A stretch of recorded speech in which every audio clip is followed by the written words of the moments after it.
Hello there. Welcome into a Monday edition of the show. So glad to have you, whether you're listening on your radio, streaming the show online at extrasports1300.com, or you've downloaded the Extra Sports 1300 app to do your listening.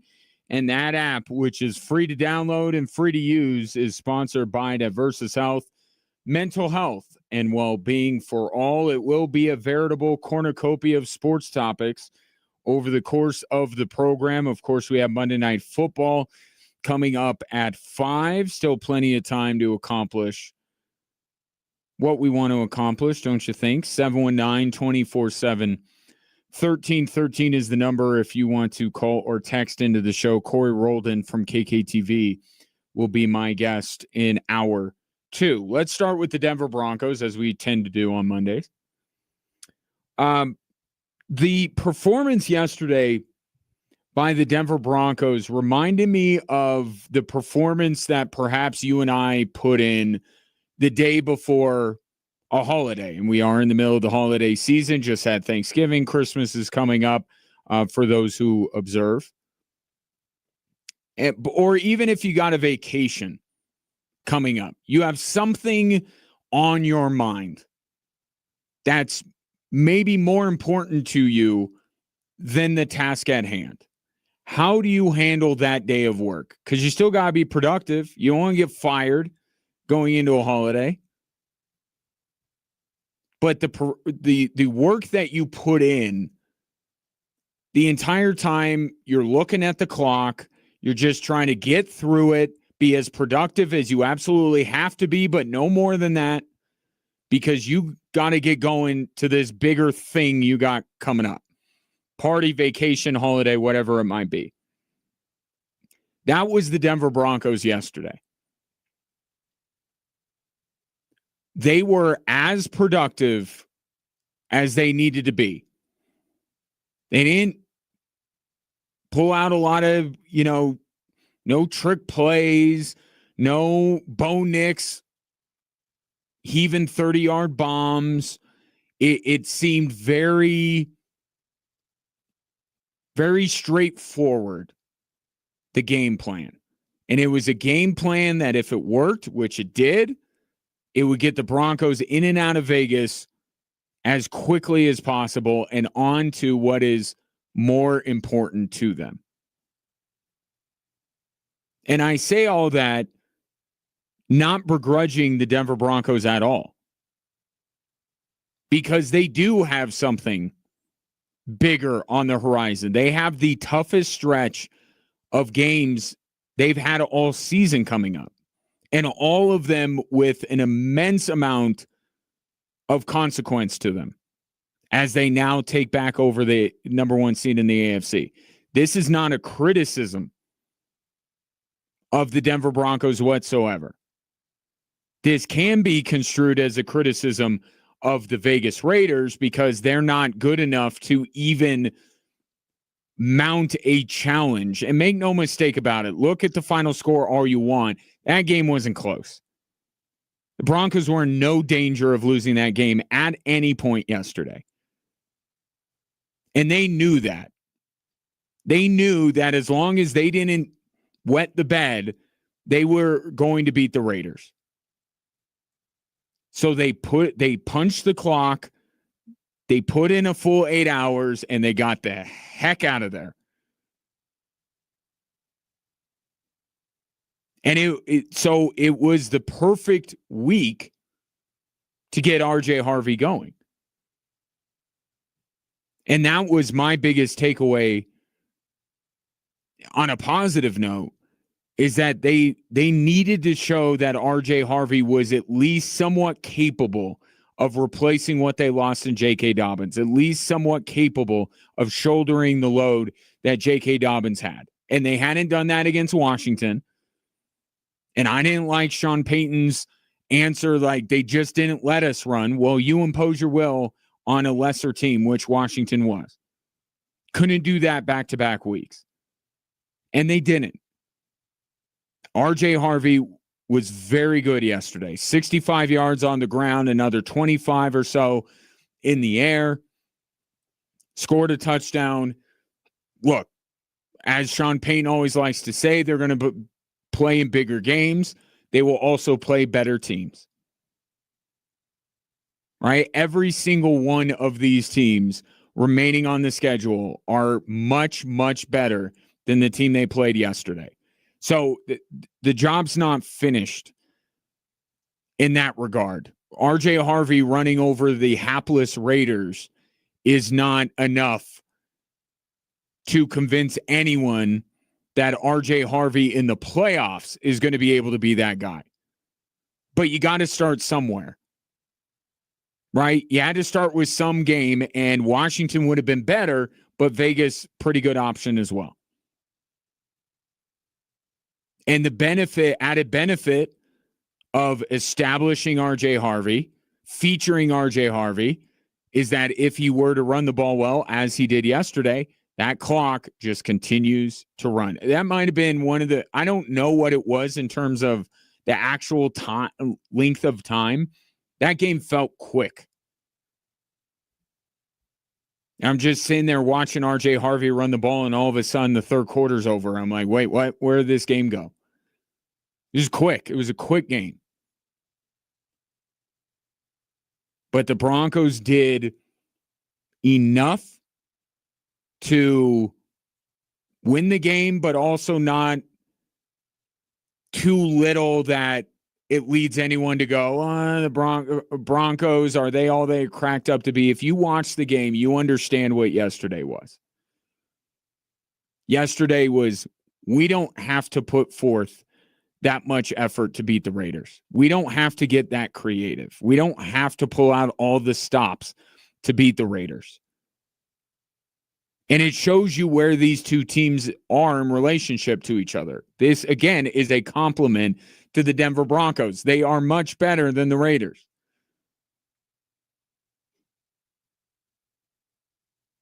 So they said, we want to come out, run RJ Harvey. If that's the only thing we do, if that's the only takeaway we have in this game, that's fine, and that'll be enough to beat the Raiders. And it was. And now the Broncos are on to bigger and better things, on to far more important pieces of business than what yesterday presented. Green Bay, top of their division. Jacksonville, top of their division. And two divisional opponents with Kansas City and LA. That's what's standing between them and the top seed in the AFC. And by getting the win yesterday, bears repeating, if they finish tied with the Patriots, because how about this? You look at how the Raiders have been this season and how hapless they are. They beat the Patriots.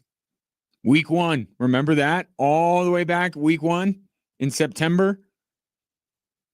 So the Broncos, by beating Vegas, now hold the tiebreaker over New England. And now it is just don't have a worse record than New England down the stretch. And it's not going to be easy for this team. All 4 of the teams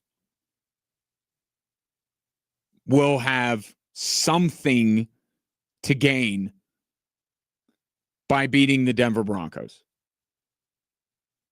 The only team that might have the least to play for is Kansas City.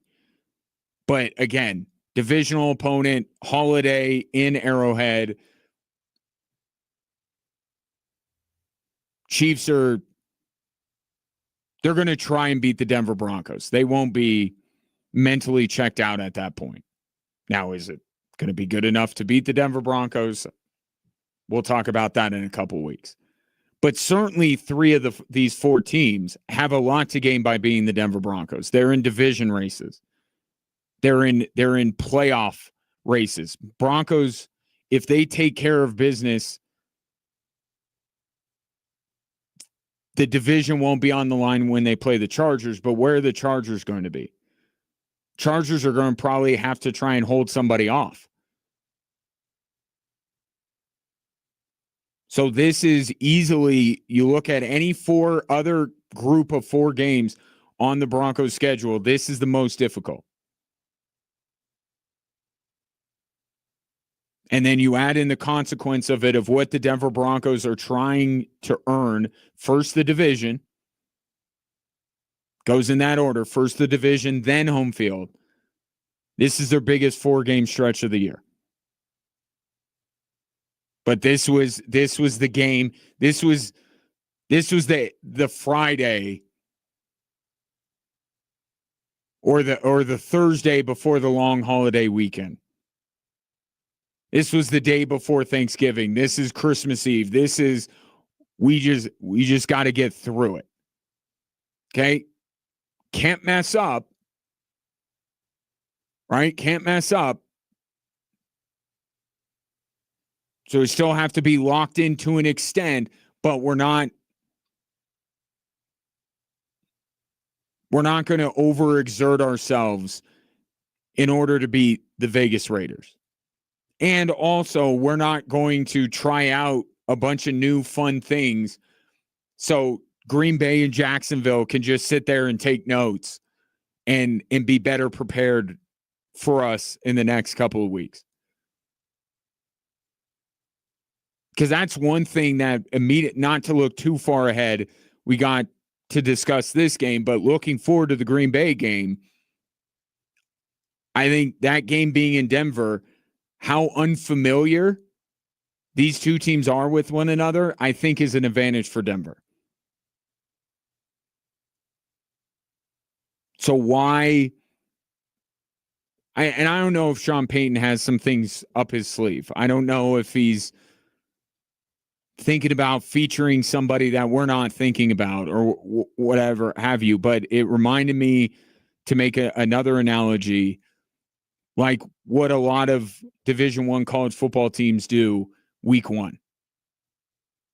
Right? We want to get out on the field. We want to, execute, make sure that we're on point, but we're not going to go deep into the playbook because coming up next week, we got a much more difficult opponent, and we don't want to put anything on film that they can note and be prepared for.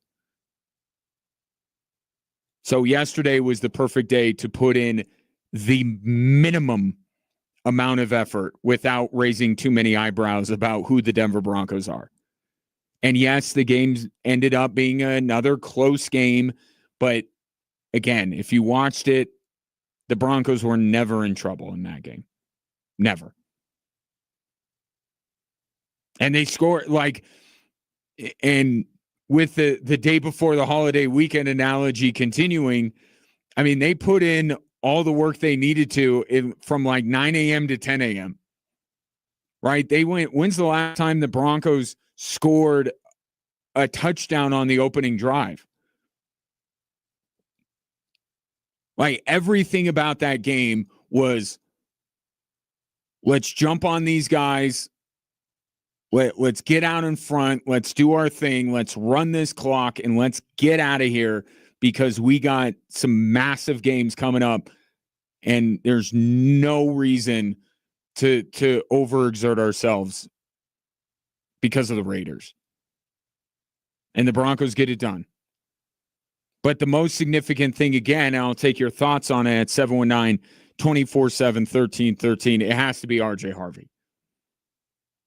By far. And that's a significant development potentially for the Broncos down the stretch here as we start to look ahead and say, okay, how do we think the Broncos would fare against this team or this team or this team? Showing that RJ Harvey is capable of picking up where J.K. Dobbins left off is crucial to the Broncos' viability as a contender to go deep in the AFC playoffs. They have to get this guy going. They have to be able to rely on him. Yesterday they did. I'm not expecting anybody to sit here and say, all right, they're not missing anything now because look at RJ Harvey. It was the Raiders. But you're not going to be able to do it against the better teams that you have down the stretch here if you can't do it against the lesser teams, and they're coming off of a game the week prior where everything said they should have been able to run the football, and yet they couldn't against Washington. 719-24-7-1313 coming up next. Yes, we'll get into the college football playoff.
719-247-1313 is the number if you want to text in.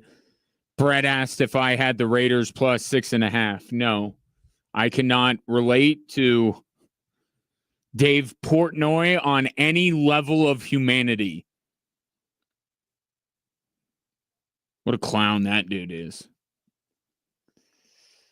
But I could have told you the game was going to be close. Like, I understand that the Raiders had to kick that field goal to make that final score what it was.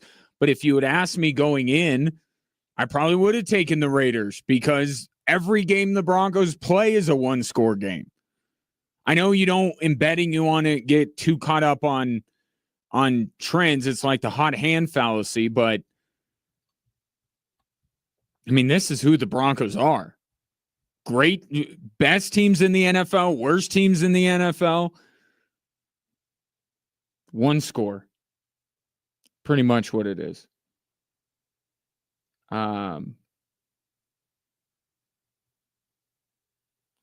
This from the 571. Dan Quinn, the Commanders' head coach and now defensive coordinator, also at least the play caller, is a bit of a legend as a defensive mind. They stopped Denver's mediocre running game. What are you worried about? You're having a great season. I don't know who the you is. Are you talking to the Broncos? I'm not having a great season. Me personally. But Washington, and that's what Sean Payton did after the Washington game. He gave credit to Dan Campbell, but the fact, I mean, you can't say that the fact that the Broncos could not run the ball against the Commanders wouldn't be a little bit of ammunition for people doubting how viable the Broncos are as a Super Bowl contender, right? Like, yes, you always have to. You can always look at it from the other side and give credit, and that's what Sean Payton did. But given how important it was for the Broncos to establish R.J. Harvey as a runner, I thought their will and the mind of Sean Payton, which I would take over Dan Quinn, and Dan Quinn's a really good defensive mind, but I'll take Sean Payton in a battle of wits. They couldn't do it. It looked like they were going to be able to. They wanted to, clearly, and they couldn't. And given the conversation we're having right now about how viable the Broncos are as a Super Bowl contender, the fact that they couldn't impose themselves on the game against Washington. And I gave credit to Washington after that game. I said Washington threw everything they had at the Broncos. That was, and this is an overused phrase, but I use their Super Bowl. I mean, how many? That was about the biggest game the Commanders have left. So I gave credit to Washington. But if you're one of the elite teams, if you're a Super Bowl team, there's something to be said for being able to impose yourself on the game and say, we're going to get this done, whether you want us to or not. And they didn't. And yes, there's credit to Washington for that, but what it made more than anything else, because the Broncos found a way around it. They beat Washington anyway. But what it set up for yesterday was that there's no excuse not to be able, 2 games in a row. 2 games in a row with how necessary it is to establish R.J. Harvey, you're not going to be able to run the ball. That would have been problematic. 1 game, okay, we can divvy out credit and blame how we see fit, but there was no way that the Broncos could have came out of Vegas without at least showing some signs that R.J. Harvey is what they need him to be. And you'll hear more from Sean Payton coming up at the top of the hour on R.J. Harvey. You know who really is feeling good about themselves today after the release of the final college football playoff rankings? Alabama. The conversation today should be centered around Alabama. How is it that Alabama does not fall 1 spot after getting their doors blown off by Georgia? SEC championship, I get that. You're not going to lower them one spot. In the back-to-back weeks, we have seen Ole Miss lose their head coach, their supposed genius head coach, Lane Kiffin, and Ole Miss moved up the rankings, and Alabama gets absolutely throttled in the SEC championship by Georgia, and they don't fall one spot. That's where the conversation should be centered around. The reason why it's not is because Notre Dame threw a conniption fit. And everybody shifted, because I think the early reaction was how dare the College Football Playoff Committee do this with Alabama? Didn't move them at all and left Notre Dame out?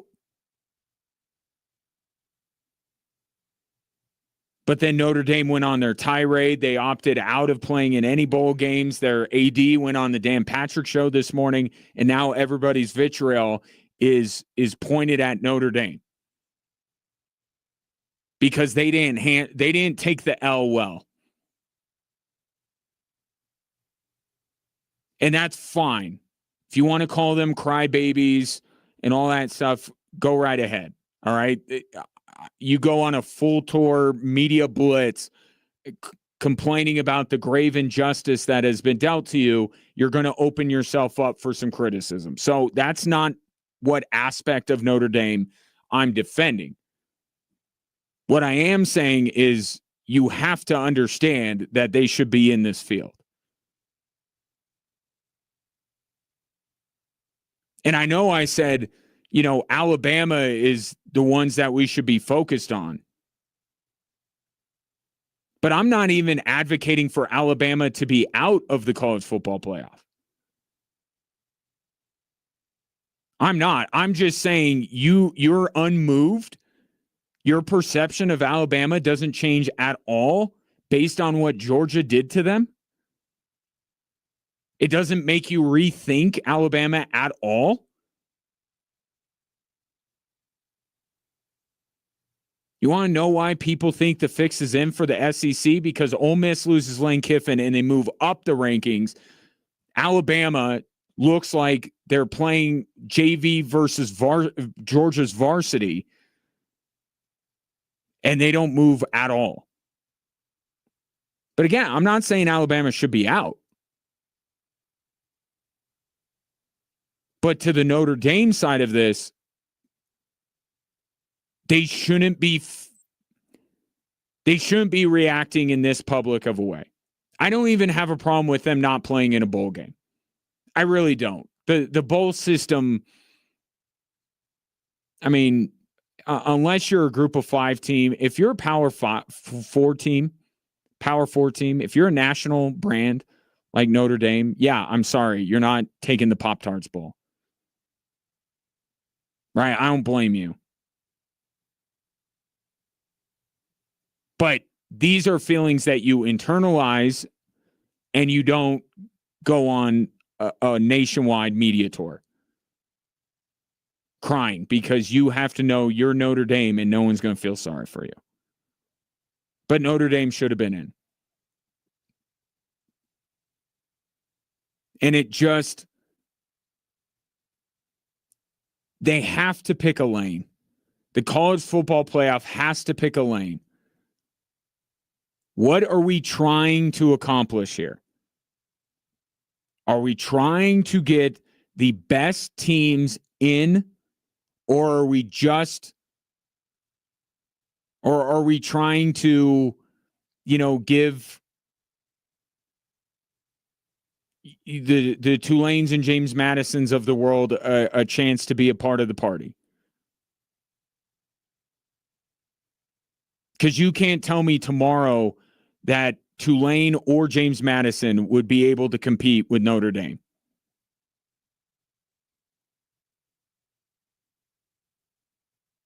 So the best 12 teams in America are not playing for the national championship. That's just a fact. But I'm okay with that if resumes mattered. If we're just doing the resume game and checking boxes, how many top 25, how many power 4, all this kind of stuff. If we're just checking those boxes and that's how we decide it, I'm okay with that. I'm not against James Madison and Tulane getting an opportunity, but you keep phrasing it as putting the best teams in to play for a national championship, and yet you don't put the best teams in. And then out of the other side of your mouth, this clown that they keep putting on that does 6-7 jokes and can't coherently put together an argument for why they do what they do on a weekly basis. Out of the other side of his mouth, he's going into Alabama's secondary and breaking down the explosive playmakers that they have. Like, are we just doing like you and I have been doing with the AFC? And saying, well, the Broncos aren't as good as the Bills because Josh Allen, and they're not as good as the Patriots because of Drake May, but the Broncos are better than the Chargers because of their defense. Like, are we playing that game? Or are we just going to do a blind resume and go from there? It's this hypocrisy that is on this committee, and it's never going to be fixed with the number of teams you put in. It's never this idea that, oh, we'll just go to 16 teams and all will be right with the world. Absolutely, it will not be. The issue is the people making these decisions.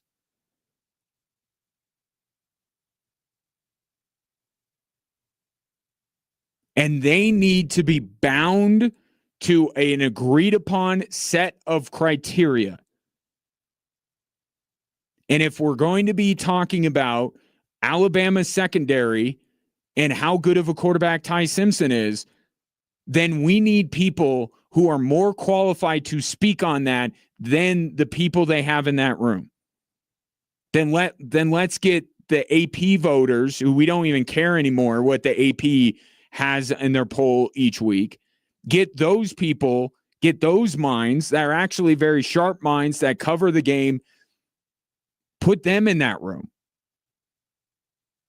My problem is the hypocrisy and how back and forth they are and how you can't triangulate what exactly the criteria to get in the college football playoff is. If we want to do this thing where it's about rewarding, if it's about head-to-head and it's about how many Power 4 teams you played and wins and all that kind of stuff, that's fine. But if we're going to go with we want the 12 best teams in college football, then that's, to me, a different set of criteria in some ways.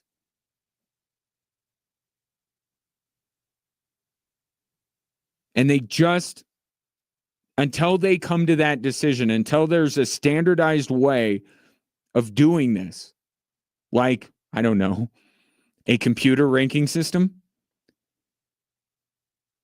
they're never going to get this right. They're never going to get this right.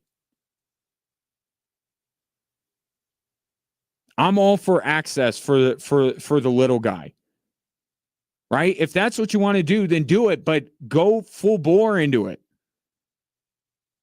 Right? Don't be doing your buddy Greg Sankey favors by keeping Alabama where they are and lifting up Ole Miss even though they lost Lane Kiffin. And that's probably the bigger issue, right? The favoritism. The bias that's built into this.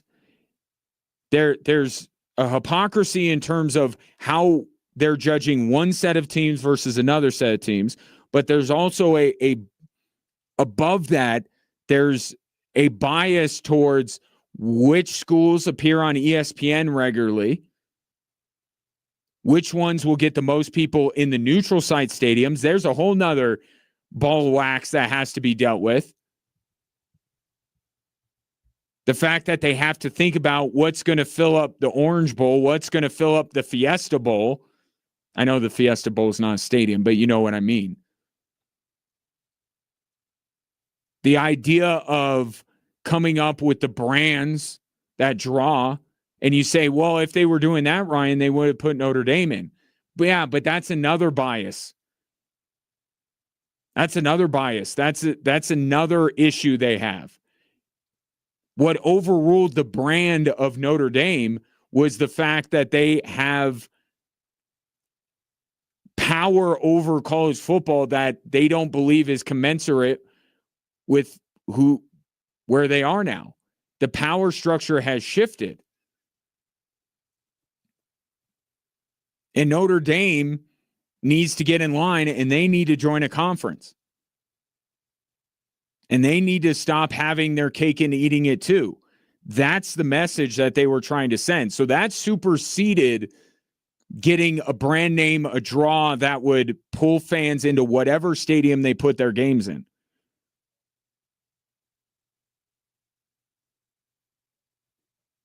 So this thing is completely messed up, and expanding it is not going to fix it.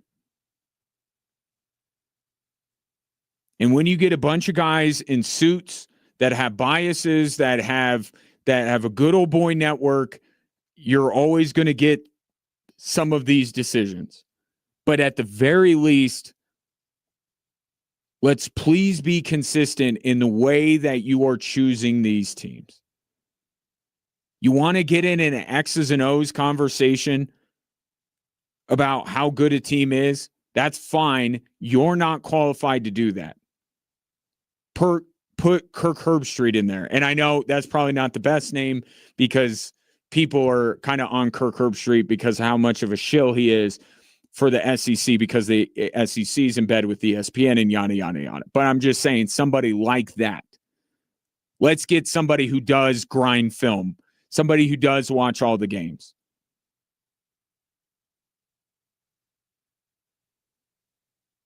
But let's figure out what the criteria is. So there aren't 3 or 4 teams every single year, no matter how much you expand the field, sounding like Isaiah Thomas on Last Dance. I felt I met the criteria. If it's the best 12 teams in America, Notre Dame was snubbed. There's no ifs, ands, or buts about it. I'm not saying that Miami should be ahead of them. But Notre Dame is one of the 12 best teams in America. So you didn't accomplish that goal.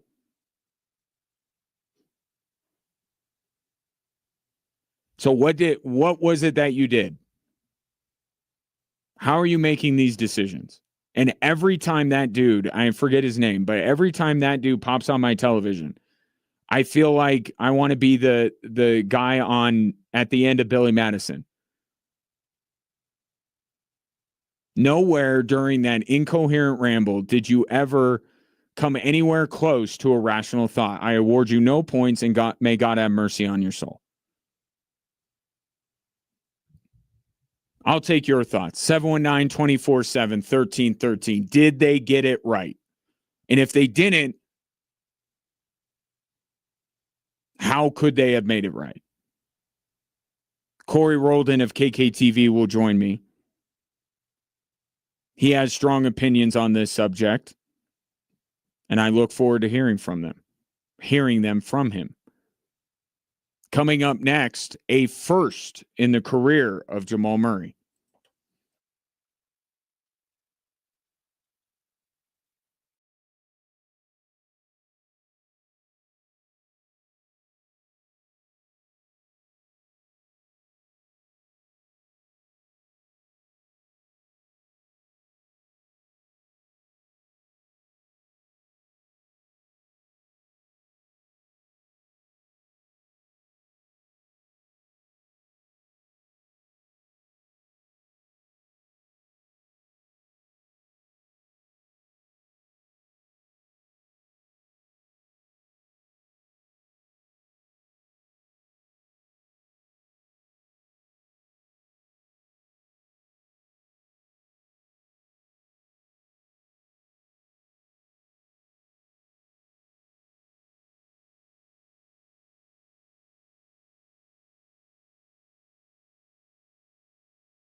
It's the most wonderful time of the year, and we want to make it even better with $1,000 towards your winter wish list. You could use it for holiday shopping, travel, or a Clark Griswold-like holiday display, although be a little late in the game. Maybe for next year, up in your game as far as your holiday display. Or you could just treat yourself. That's probably my favorite one, but I'm a selfish human being, so maybe you don't want to base it off what I say. You can enter this national contest at extrasports1300.com for a chance to fulfill your winter wish list. Sponsored by Level Up Falcon Weight Loss, Hormone Therapy, and IVs. Level up your health. Where did the College Football Playoff Committee get it wrong? Taking your thoughts at 719-247-1313. This text comes in from the 719. Who had the worst loss Saturday, BYU or Bama? That's from Scott. I will say that Bama had the worst loss, and I'll tell you why. Texas Tech is much, much better than BYU. They're much, much better. And I think the perception going into that game was that. Good luck, BYU, knocking off the best team that money can buy in today's day and age of college football. So the worst loss is Alabama. Because there was at least a thought that Alabama was on equal footing. Maybe not better than Georgia, but not that score.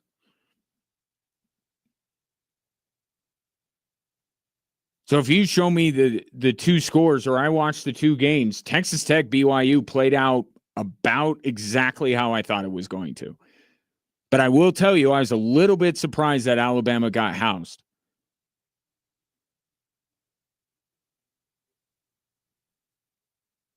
It's almost like barely beating Auburn doesn't make you that good of a team. And yet that's the explanation. Well, they were really gutsy against Auburn. Auburn's terrible. Like, to compare it to the NFL, you giving the Broncos like a ton of praise for being the Raiders yesterday? No.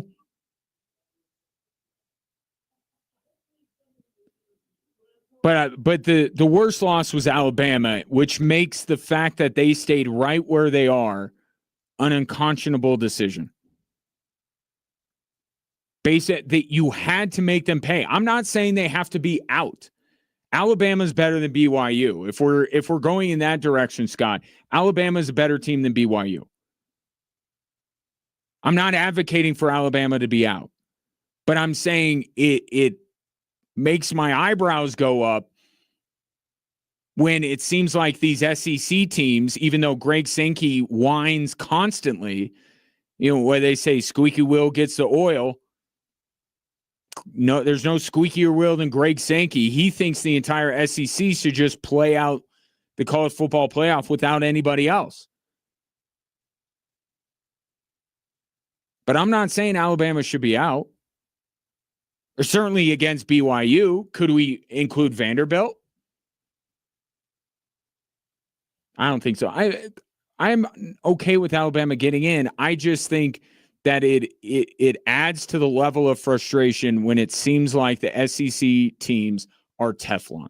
Unless you're Vanderbilt and you just don't have enough juice. Sorry, Pavia. You're not there yet. You're a nice story and you're a good football team. But when we talk about the SEC, we're really talking about SEC without Vanderbilt. But Bama was the worst loss. Should have cost them their inclusion in the playoff? No. But they should have moved down the rankings. And then, oh, by the way, isn't the ACC supposed to be a Power Four? No, nobody wants to go to bat for Duke.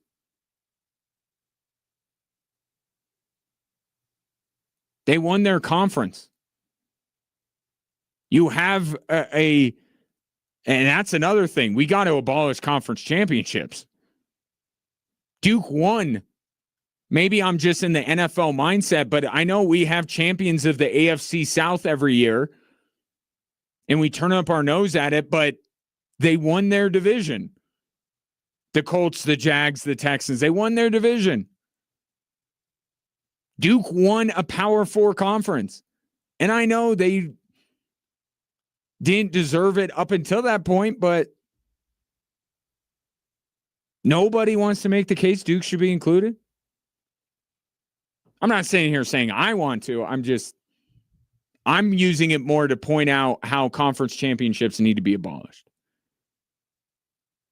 And especially in Alabama's case. I mean, it meant nothing.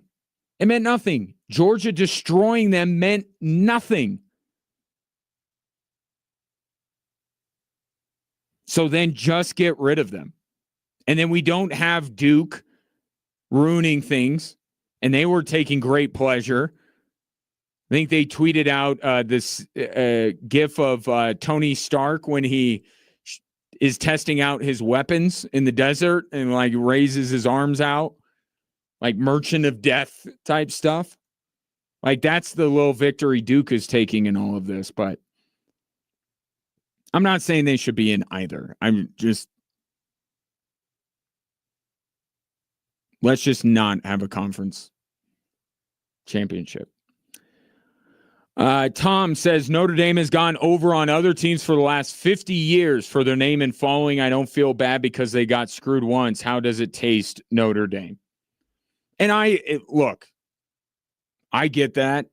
No one's going to, it's only going to be the tiniest violin that plays a sad song for the Notre Dame Fighting Irish. I understand that. And that's not my frustration. And what I am questioning is not from a Notre Dame perspective, because I don't care about any of these teams.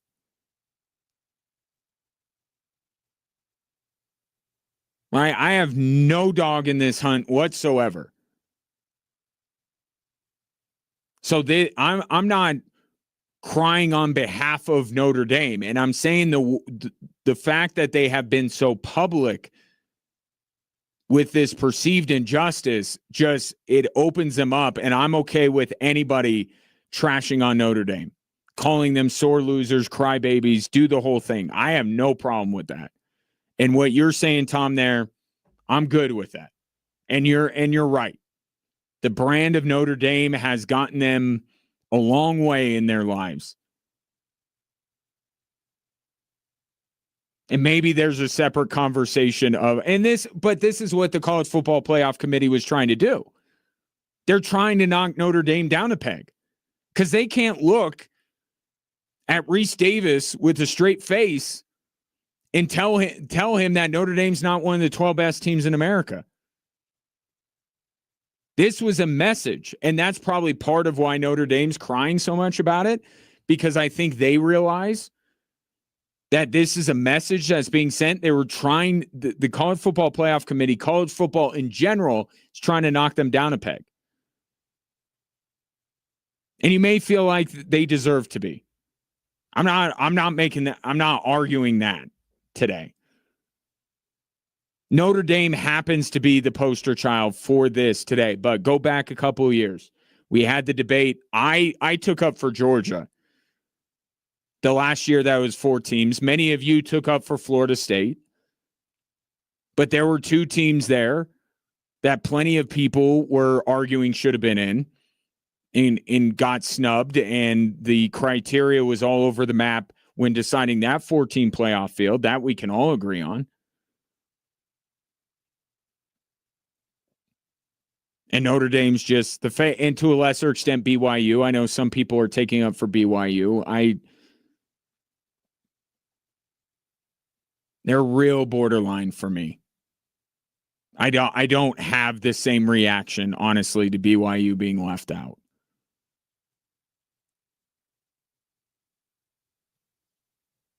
But we'll get a heck of a Pop-Tarts Bowl because of it. BYU's playing the Pop-Tarts Bowl. We could continue this conversation after the top of the hour, but I'll throw one more text out on this subject.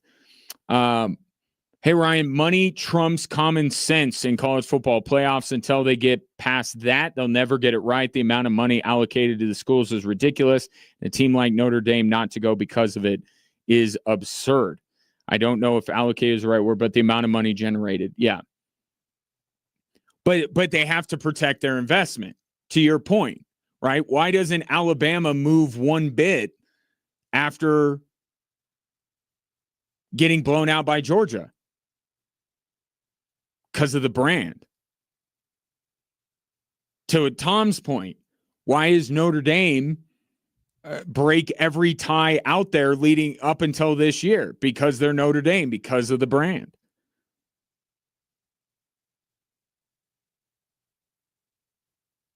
And that's all. What's that old saying? The answer is always money. What's the question? The question in this case, why Alabama is unaffected by looking half the team that Georgia was on Saturday. Money. Unfortunately, that's not changing. They're going to get more money for a 16-team playoff.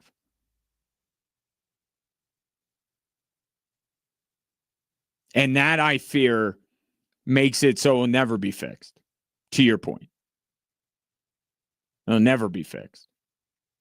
And this isn't team 69, 70, and 71 in the NCAA basketball tournament. This is apples and oranges. I don't want to hear that about that tournament.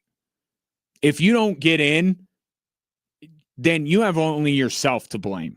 Okay, here you can argue that if you're going to expand it to 12, then team 13, 14, 15 have an argument. There is a point here where we go to too many teams to the point where, all right, the complaining's over. And with college basketball, that's where I'm at. If you don't make the NCAA tournament, I don't want to hear from you.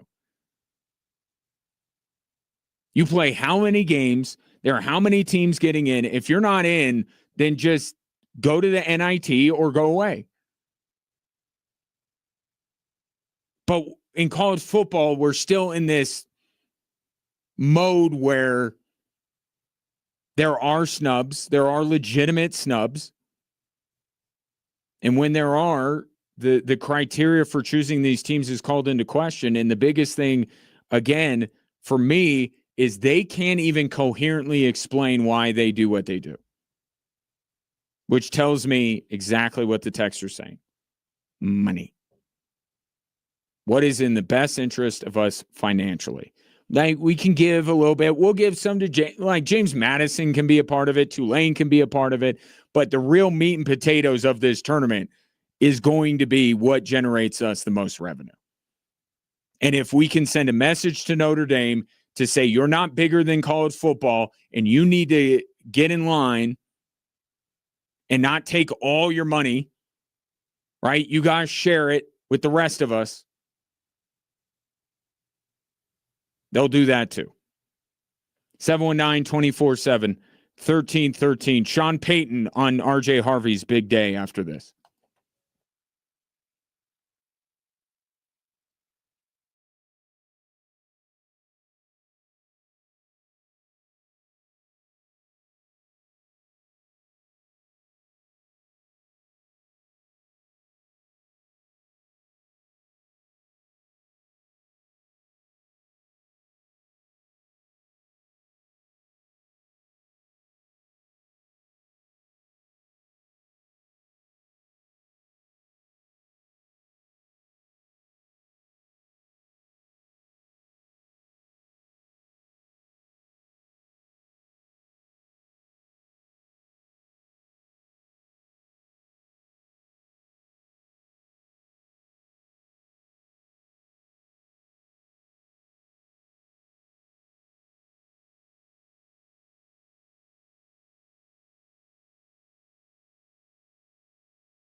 Welcome in. Appreciate you tuning into the show today. Of course, you can watch the show on a daily basis if you would prefer. We stream live every day on our YouTube channel at XTRA Sports 1300. And if you follow us on other social media platforms or follow me on other social media platforms, we are streaming the show there as well. Corey Roldan will put himself into our big conversation today, which is the college football playoff. I want to get to more of your thoughts on that as we move towards Monday Night Football at the top of this hour. And I think part of the reason why, and maybe I'm taking it a step too far, I think the reason why the college football playoff around here is maybe the biggest story of the day is because yesterday wasn't necessarily one of those Broncos performances where there's a whole lot to discuss. Doesn't mean there's nothing, but it wasn't a game yesterday that would pull at you emotionally one way or another. The whole talk leading up to it, I don't even know if there was much discussion about the Raiders at all. If you just listened to Sean Payton and Bo Nix and company during the week, you may forget at times who they were even playing.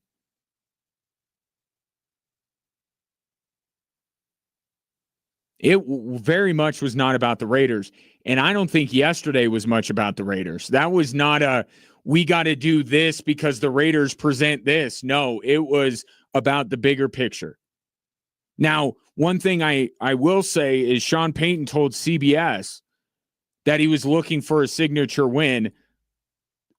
He's still looking for that. That was not a signature win yesterday. That's not one that you want to hang in the Louvre. All right, but they got the job done. I said at the beginning of the show, they put in the absolute bare minimum amount of work to get the job done because they have bigger fish to fry over the last 4 weeks of this season. So in that regard, the Broncos fell short because that was not a signature win. That was not impressive. You did see how much better Denver is than Vegas. Like, that was apparent, but that's not who the Broncos are trying to measure themselves against. Yesterday was about getting through it to be ready for this next stretch of 4 games in which the division is going to be on the line, home field's going to be on the line, and you're taking on at probably 2 teams that you may meet again in the AFC playoffs. Or if you want to have some lofty expectations, could this week be a Super Bowl preview? And the thing that makes the Broncos more ready for these last 4 games and more viable as a Super Bowl contender is reestablishing the run that they had when J.K. Dobbins was healthy. Couldn't do it against Washington. Did it yesterday with R.J. Harvey. 75 yards on the ground, 25 more through the air. Showed himself to be the dual threat. And we have to keep in mind, he is a different type of running back than J.K. Dobbins. But the identity of this Broncos team is not throwing it to the running backs out of the backfield. It is running the football. And R.J. Harvey needed to show that he could do that. Before he's going to be able to show it against Green Bay, Jacksonville, etc., he needed to do it in one of these 2 games, Washington or Vegas, where it seemed like he could have a good day. And he did yesterday. Here's Sean Payton on R.J. Harvey. We drafted the runner. One more time.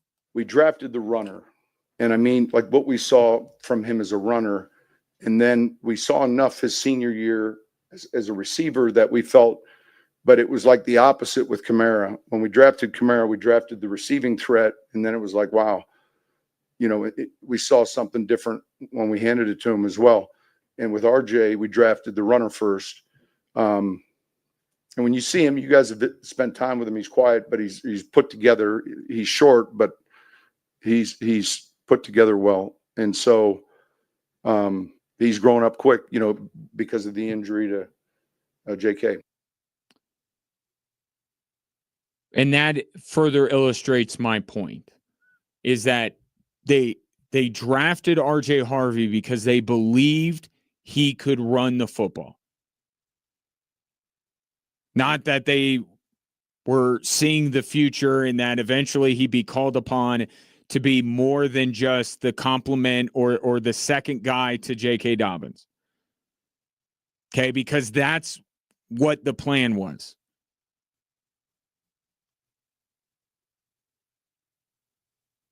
But the Broncos believed when they drafted RJ Harvey that he could be a good running back.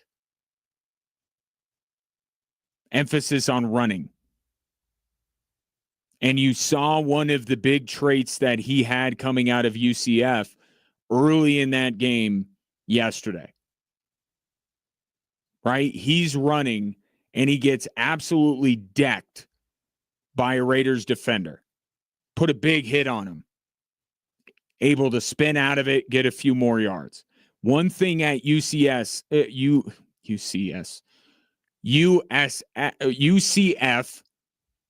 that school down in Florida, one of the 500 schools they have down there, UCF, was that he was very difficult to bring down. Low center of gravity, his frame, and he was able to show that at the NFL level, or whatever level you want to call the Raiders at. He showed that he could bring some of what he had for the Knights to the Denver Broncos. And it was important to see that. And then you add in, oh, by the way, they might be able to throw him the ball out of the backfield every once in a while.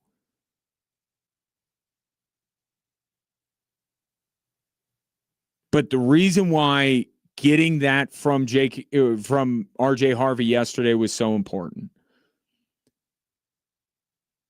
3 of their remaining 4 opponents are in the top 10 of the league in rush defense. Jacksonville's number 1. Kansas City's number 7. Green Bay's number 9.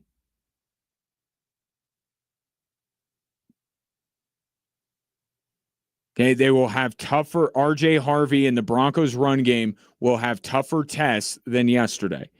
But you can't buy into the idea that RJ Harvey is going to be able to do it against Jacksonville and Kansas City and Green Bay if he can't do it against the Raiders.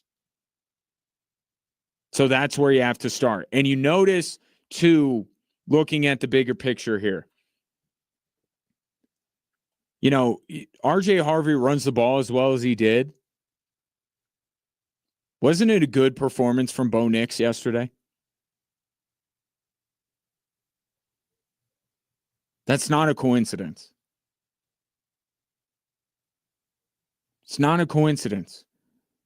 The identity of this football team is running the ball to make Bo Nix's job easier because he is not somebody that they can put too much on.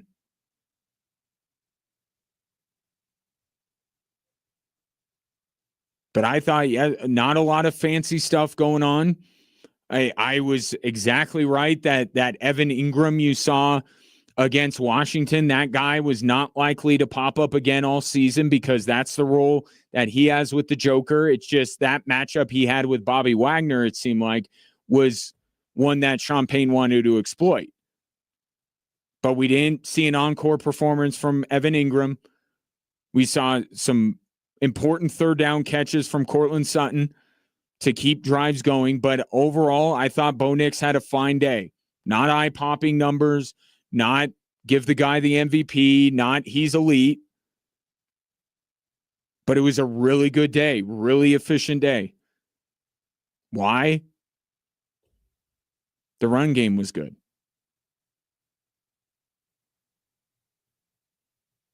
So now they have the top seed.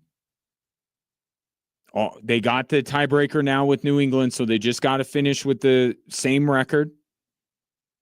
Broncos, Green Bay, Jacksonville at home back-to-back weeks. Then they go to Kansas City. And then they close out at home against the Chargers. New England has Buffalo at home after a bye week. And after the Bills were on the ropes a bit against the Bengals yesterday, were they not? Now New England's coming off a bye to take on Buffalo. Then they go to Baltimore, which you probably saw what happened with Baltimore. Saw how they looked. Not just talking about the no catch in the end zone. I'm just talking about how the Ravens overall look. And then they have the Jets and the Dolphins. There's no doubt that the toughest game remaining on New England's schedule, in my opinion, is Buffalo, even though it's at home. I think Buffalo is the best team that they are playing, and that's their most difficult game. Because Buffalo, they need this if they're going to have any shot at winning the division.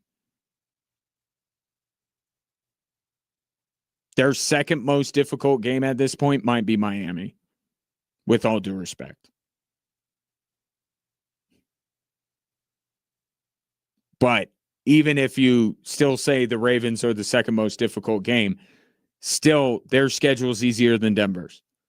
So they did all of this work. They got the hammer, so to speak, but they have to navigate a much more difficult schedule than New England does the rest of the way. And they're going to need RJ Harvey to run the ball so they can stick to their identity, which means they don't ask Bo Nix to do more than he is capable of. And if they can do that, if they can follow that formula, I think that they'll do more than enough to get the top seed in the AFC, which I believe they need to have.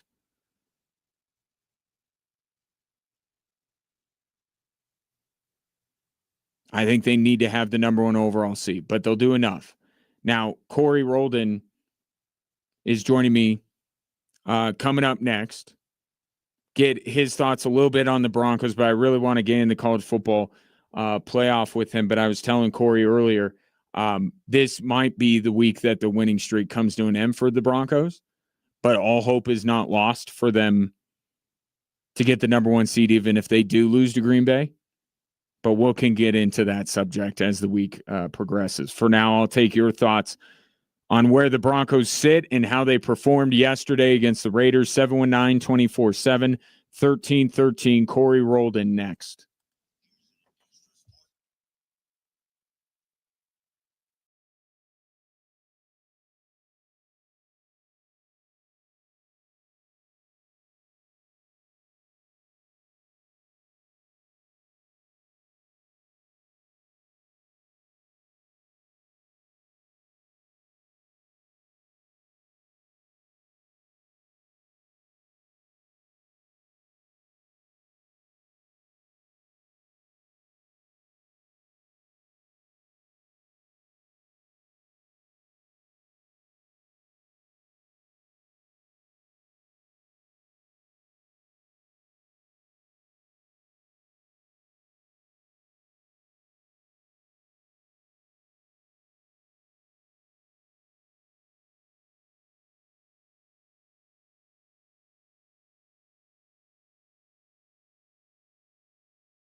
The college football playoff committee once again under fire after some of the decisions they made yesterday, but should they be? Joining me now to discuss is Corey Roldan, the outstanding sports anchor for KKTV 11 News. So let me start with that, Corey. First of all, good to see you. But second of all, did they get it right?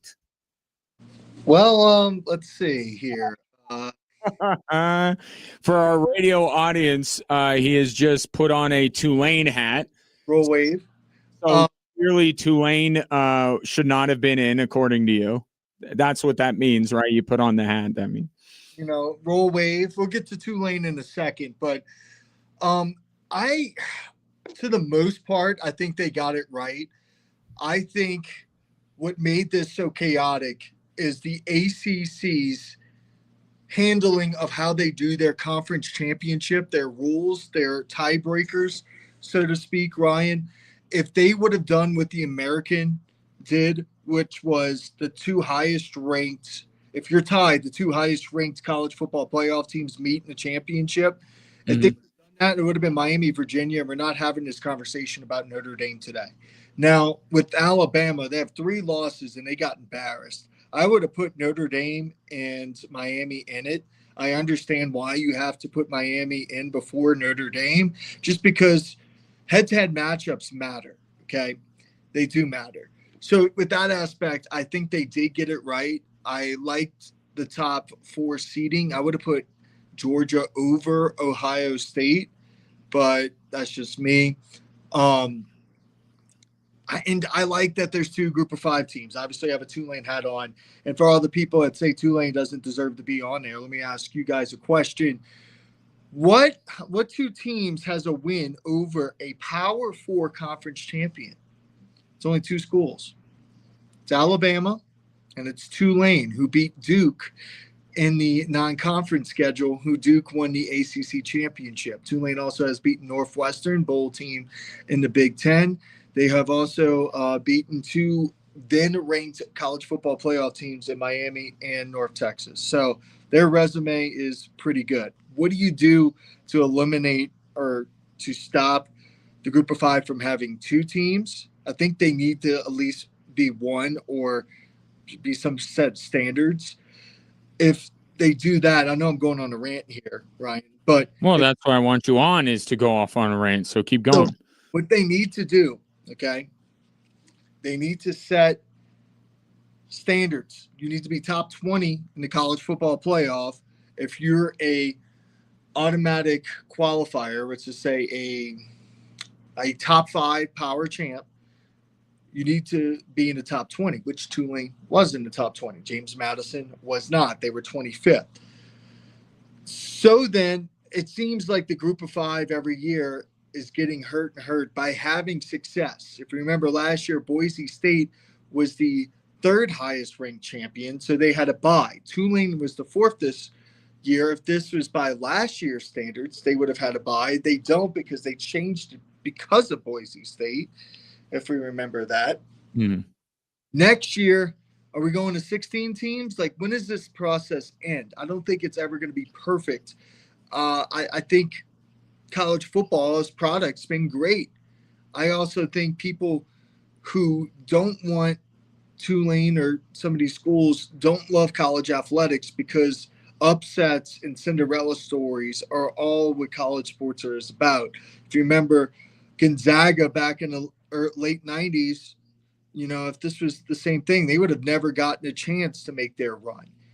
And Gonzaga, Wichita State, all these smaller schools in basketball, baseball, hockey, every single sport, you have these Cinderella stories becoming available. And that's what makes college sports fun. So I think you still need to include them. As for the committee, it's tough. I think it's a little soft at Notre Dame. I have Notre Dame friends. I have a ton of Notre Dame friends. I think it's soft that they didn't go to a bowl game because of this. I understand why they did, but I still didn't like it. And my last thing I'll say on this, if Miami would have won the ACC had better scheduling, because they only have 8 games and they have 17 teams. They have an uneven scheduling process. which is weird. If they would have gotten their top two teams in the ACC championship, this conversation would not be happening. Yeah, I think you're 100% right on that. Can they have it both ways? I think that's my biggest issue, Corey, is that they get up there and they want to give access to the James Madisons and the Tulanes, and I don't have a problem with that. I'm with you. That's what makes college sports, that the little guy can get a chance to do something, right? But it's like we either do that or we try to just pick the 12 best teams in America. Is it too much to ask to do one or the other? Am I being unfair when I say that we're either doing the resume thing with the access, or we're just straight, doesn't matter, college, conference championship, can we do one or the other, or do we always have to have a blend of both? You might have to have a blend of both, but that doesn't mean that the schedule or the format can be tweaked. I'm not saying that we need to go to an FCS level, a playoff where you have 24 teams and the top 8 seeds get first round buys. That's a little dramatic for me, okay, with college football. Can we get there eventually? Maybe, but I kind of like the 12-team playoff the way it's formatted right now. The ACC just pooped the bed, so to speak, with the way they format their championship. Mm-hmm. I'm totally okay with how they did it this year. And I feel like if we go to 24 teams, that 25th, 26th, 27th team is still going to complain, right? If we go to 16 teams, USC and Michigan are going to complain about getting in. So I feel like the larger we go, it's the same thing with the 4-team playoff when Florida State missed it, or when Ohio State missed it in 2017, or when TCU or Stanford missed it in 2014, 2015. There's always going to be room for complaints. But I have no problem outside of Alabama what the committee did. Corey rolled in my guess, but to your point about expanding the playoff field, and I mentioned this earlier, I don't know where you're at. Unless the tournament committee really screwed it up somehow, I don't listen to any team that's left out of the basketball tournament, because I just feel like, isn't there? And I guess my question is there a number that they can get to where the first 3 teams out, we collectively go, yeah, we really don't care. There's enough teams in the tournament and you didn't qualify for it. Go, cry in your soup. You know what I mean? Is there a number that we get to where we don't care? We're always going to argue and complain. I get your point, but is there a point where that kind of rings hollow and we go, well, we already have 16 teams, or we already have 32 teams? Is there a number that we can get to where at least the complaining and the hand wringing falls a little bit on deaf ears? Here's the issue with that. It's the college football scheduling is already terrible. You got the signing class already in the week of the championship games, conference championship games. And then you have the transfer portal that is going on as the championship games. Mm-hmm.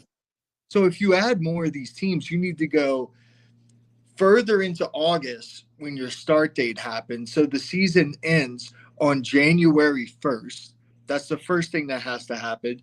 So then teams like LSU and Miami are playing in the middle of summer, okay, to start their season the first few weeks of August. So that's an issue of it if you go to 24, but 24 might be your perfect number to let everyone be quiet.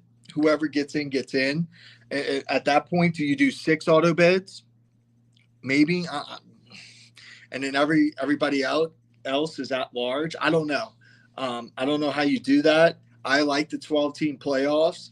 I'm excited to watch it. People complaining about blowouts. Let's look at last year's game. Number 8, Ohio State takes on Tennessee. What was the score in that one, Ryan? Oh, it was like 100-0. Yeah, it was 17. Okay. Right. Penn State, SMU, 38-10. So if you're complaining about blowouts happening, there's been blowouts across the board. Penn State, Boise State, 31-14. Ohio State, Oregon. Oregon was the number one team in the playoffs last year. They lost 41-21. We had some great games, by the way. We also had Texas, Arizona State. We had Penn State, Notre Dame. We had good games. But if you're complaining about the group of 5 teams getting blown out, there's already going to be blowouts. Right. Well, but here would be the thing about that. That would be an argument if you have a problem with that. And I remember the conversation after the first weekend of the college football playoffs, like, oh my God, this is terrible, right? And then to your point, it got pretty epic as the playoff went on. If you are someone who complains about the blowouts, where you have to be on this spectrum is just give me the 12 best teams. Leave out, well, James Madison would be the first one, to be fair to your Tulane squad. James Madison would be the first one on the chopping block. And then you put in Notre Dame. And then we have the debate between BYU and Tulane, who's a better football team. But if you're someone, and I'm not saying one way is right or one way is wrong, but if you complain about the blowouts, you also can't be someone that puts up the resumes and says this team deserves it or let's give access. If you complain about the blowouts, then you have to be just give us the 12 best teams in college football, regardless of conference, which means there'll probably be half the field's going to be SEC and the other half's going to be Big Ten, and away we go. But last year we kind of had that to start because Boise State was the top 10 ranked team, and we still had the blowouts because Tennessee was the True. Yeah. I didn't believe in Boise the way that a lot of people did, but you're right. They were ranked pretty high. They were. And talking about, I think there's more reward than risk for putting in like a Tulane or a James Madison. If you remember, Boise State 2006 against Oklahoma won that game. How about Utah in the Mountain West? They beat Alabama. Tulane just beat in 2020, was it 23, beat USC when Caleb Williams won the Heisman Trophy, and that team was still intact, and they were one game away from making the playoffs in the Cotton Bowl. So we have seen this before, and it brings epic, memorable games. And I'm not a person, Ryan, that loves the rating talk of college football. I love the NFL because every NFL matchup's important. Every NFL matchup's going to have good ratings. When people talk about the NBA and they talk about, oh, it has to be the Lakers versus the Knicks, I hate it. I loved last year's NBA Finals between the Thunder and the Pacers, right? When people talk about baseball, they wish it was the Dodgers and the Yankees. I can't stand that. I want the best teams and I want fun product. And I feel like parity in college football would be good and inclusion would be good. And I'm a college football fan. I'm watching MACtion on Tuesday nights. Mm-hmm. If there's a MAC team that's 12-0, I want that MAC team to make the playoffs. Mm-hmm. Well, and the unfortunate thing, Corey Roldan, is that you should be the target demographic. You are quickly becoming not the target demographic. You know what I mean? It's becoming more like the NFL. Yeah. And if that's the case, you need a college football commissioner to get some rules here to kind of set the scheduling better. Like the National Signing Day should not be in the middle of December. It should be in February like it was 10 years ago. And I'm going to explain why. And the transfer portal date should be in May and not in January. The reason why is so teams like Ole Miss, teams like Tulane, teams like James Madison, all these schools do not have to worry about their coach leaving during the middle of their playoff run. Now, Ole Miss is different because their coach went to LSU. We spoke about that last week. But there needs to be NFL contracts until your season is done. If you want to act like the NFL until your season's done, you cannot interview for another job. And then also with the rosters, I understand why college coaches want to leave that early is because they got to build their rosters for next year. Spring ball is not as important as it was 10 years ago. Coaches don't like having spring games anymore, Ryan, because they don't want tape to go out. So other programs can steal their players in the spring, right? So you can learn. Jake Retzloff's a perfect example of a Tulane quarterback. He came from BYU. He had some issues at BYU, he got suspended there. He left, and the summer he went to Tulane. He learned the playbook in 3 weeks, and he's been really, really good. So that's kind of my reasoning. There needs to be a kind of set like contracts. The football scheduling needs to move back a little or up a little bit. So we start a little bit sooner and we end January 1st when college football is supposed to end. And then we also need to move the schedule back a little bit in terms of recruiting. Well, let me know where I can donate to your campaign to make you the commissioner of college football. I'll be happy to send my donation your way. Appreciate your time and insight because, again, I have strong opinions, but again, as you have showcased in our conversation, you are a good source to go to because you live this, you breathe this, and I appreciate you sharing your opinions on this. And I look forward to the next time you and I get a chat, Corey. Let me. I know you probably get a break. Let me say one more thing. Yeah, we're good. Colorado State could be a program very much like Tulane. They can have equal kind of like ceiling almost because Colorado State has a beautiful stadium. Okay, they have some resources. They just hired Jim Moore Jr. That could be Willie Fritz for Colorado State. Colorado State still wants a chance to go to the college football playoff, right? Mm-hmm. They should be able to allow. Same with Tulane if they go 11-1 and they beat 2 Power 4 teams in non-conference. So the whole discussion, let's only make this SEC Big Ten, I think is ludicrous. And I'm a big SEC fan. I love SEC football. I got LSU helmet right here, right? Mm-hmm. But college football is more than just the top 2 conferences in the country. I know, but especially with the redrawing of the map, so to speak, with conference realignment, there are far more of the best teams in America in those 2 conferences. And you don't know. Here's another thing: the scheduling of all these conferences. I think the SEC is doing a decent job of it, but like the Big Ten, Ohio State didn't play Indiana in a regular season, or I don't think they played Oregon. They didn't play Oregon in the regular season, or USC. They didn't play a lot of really good teams. So all these conferences getting really, really big. Mm-hmm. Besides the SEC, crazy enough, I might be a little biased, but the SEC has done a good job of scheduling games. It's really hurting themselves in seeing who's the best team in these conferences. If we didn't, and I think, look, we can't stay mad forever. We can't keep our outrage level up. It doesn't mean that we don't truly feel the way that we feel today, and we're not really upset about maybe some of what happened. But moving forward, the biggest story of this playoff is going to be Indiana, yes?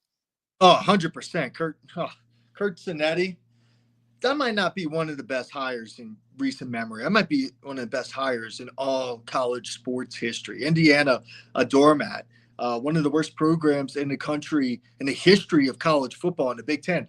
I believe they have like 200 losses than they do wins. Mm-hmm. And goes in there and he wins immediately. He takes them to they had their first 10-win season last year, and he takes it to the college football playoff. Then they get Mendoza, who's a little quirky kind of guy. Mendoza, he is. I think the kids would call him cringe. I think a little cringy, but very smart, good football player. And I hope they win it all. I don't think Tulane can, so I hope Indiana wins it all because that is the best story today in sports. And talk about Indiana, their all-time record, Ryan, 525 and 719. Shouts to the last time Indiana was at least worth talking about. Antoine Randall L. was on that football team, and now look at him. Unbelievable story. And it in some ways it sucks that it's being overshadowed, but you know what? They're going to have their time because just like last year, we'll put this aside. We'll all say what we need to say, and then we'll focus on the games. First weekend will probably be bad again, and then we'll get some really epic games like we got in Indiana. Has as good a shot as any to win this whole thing. Corey, appreciate it, bud.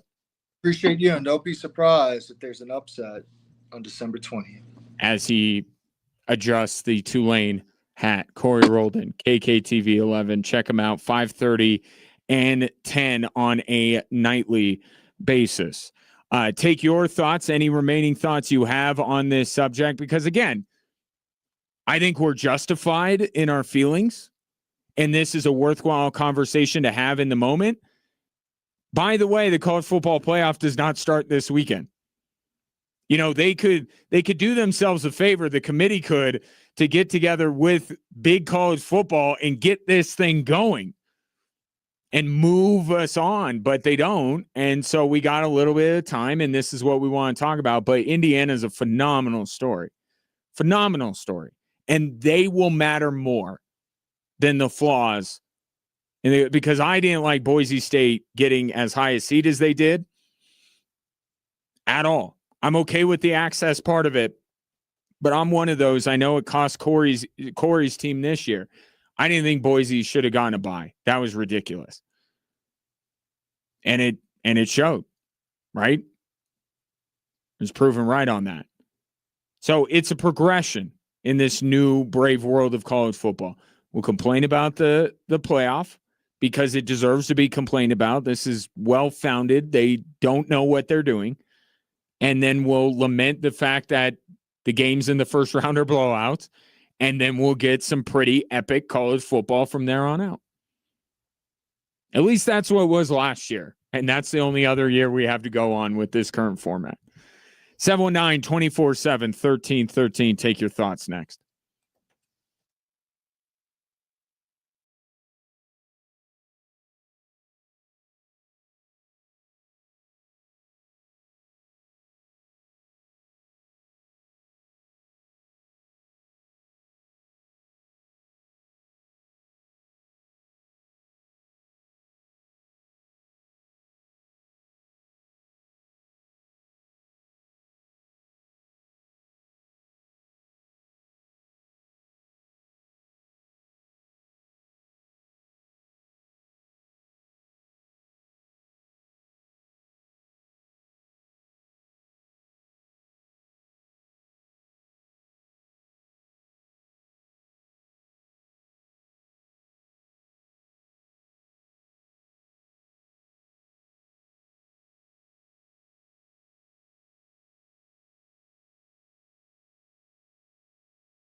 Our athlete of the week is back after a holiday hiatus. 4 new nominees up for your vote. They are Dylan Arocho of Harrison, Cole Harris of Palmer Ridge. Shout to the Bears. What a season those guys had. I know it didn't end the way they wanted it to, but still a tremendous season for Palmer Ridge. Conley Polsgrove for Pine Creek and Sammy Nickel of Peyton are all up for your vote this week. Go to extrasports1300.com. Cast your vote. Tell your friends to cast their votes. And on Friday, we will reveal the winner. It's our athlete of the week, sponsored by Blackjack Pizza and Salads. Text at 719-247-1313. At the end of the day, we just want to see the 12 best teams in it, plain and simple, no matter who that is. But I'll bring up what I said to Corey in the last segment. Doesn't it stand to reason that if we just did that, it would remove, like, let's just say, I don't know. I think Tulane has a case against BYU, but it very well could end up with James Madison and Tulane being out and Notre Dame and BYU being in. You could argue that's the 12 best teams. I probably lean Tulane, but so let me put it this way. Would you rather see Notre Dame than James Madison? And all that James Madison being included represents. Because as long as you have access, as long as you allow a group of, well, now it's 6, isn't it? Or it's 6 now, right? Because the Pac-12 is coming. Group of 6.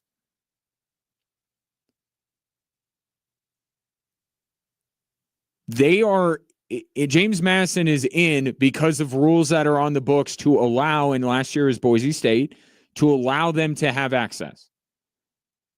Which immediately means, and maybe Boise State's not a great example because they were ranked pretty high. I thought voters got hoodwinked. I didn't think Boise State was that good, and it proved out that way in the college football playoff. But you're already having a rule on the books that says we will not have the best 12 teams in college football because we have to do this thing.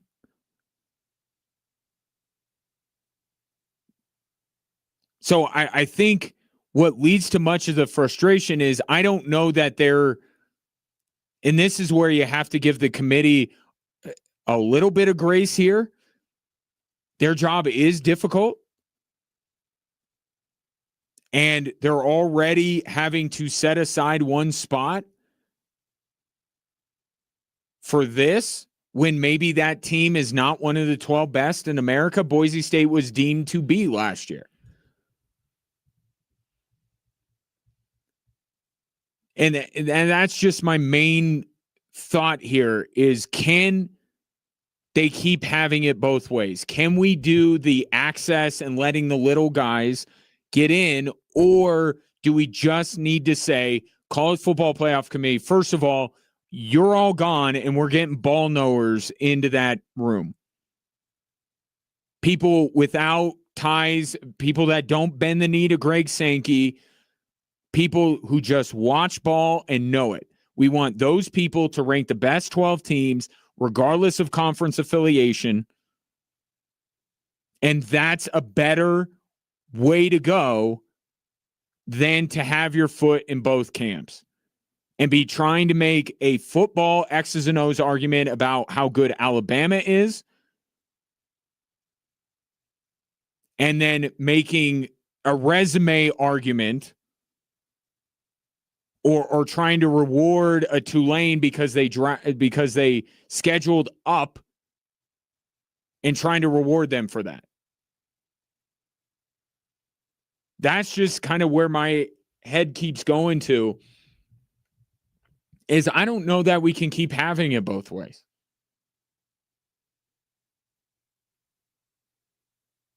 And maybe I'm searching for a utopia that will never exist. And maybe that utopia is unattainable. Maybe they can't just do one or the other. Because like I said, if it's the best 12 teams, they already have a rule in place that allows a team that doesn't have to be one of the best 12 in America. They could just be one of the top 20. Or that the highest ranking out of the teams that aren't the Power Four. You're already saying there, we're not taking the 12 best teams. So if you're already saying that, then why are you making an argument that Alabama, and I'm not saying you, the texter, I'm just saying people, why are you making the argument that Alabama's in there when they don't have a resume that means they should be included? Is Alabama one of the 12 best teams in America? Yeah, I think that they are.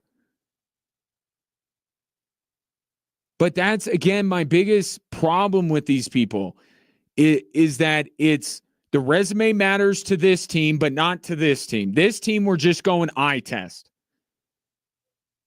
Alabama has better athletes than team X, Y, and Z, and that's why they get in. Well, wait a minute. Then shouldn't Notre Dame be in? Because that's the entire crux of the Notre Dame argument. Yeah, they lost to Miami. But do they get, can you also at the same time acknowledge that they were starting a true freshman in that game, and that maybe CJ Carr got better? That maybe they're a better team now than they were back then? It's okay that you give Miami some credit for beating them, but this idea that that was Notre Dame's one shot because they didn't schedule hard enough, well, you're not holding everyone to that same standard. And that's where it starts. I guess I'm not even that bent out of shape about the teams that they ended up with. I think it's not the result. It's the process that I have a problem with. How they arrive at these conclusions is so mystifying to me. Even teams that I think deserve to be in, I listened to the guy go on ESPN and explain it. I'm like, actually, I hate this team now. I don't want this team anywhere near because you gave a terrible argument for them being in. It's difficult. I think overall there are more pros than cons as opposed to the BCS.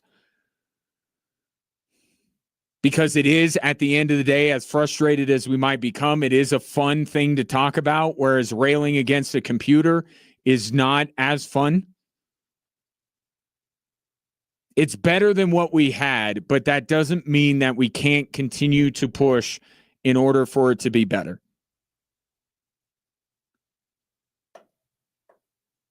We'll leave it there.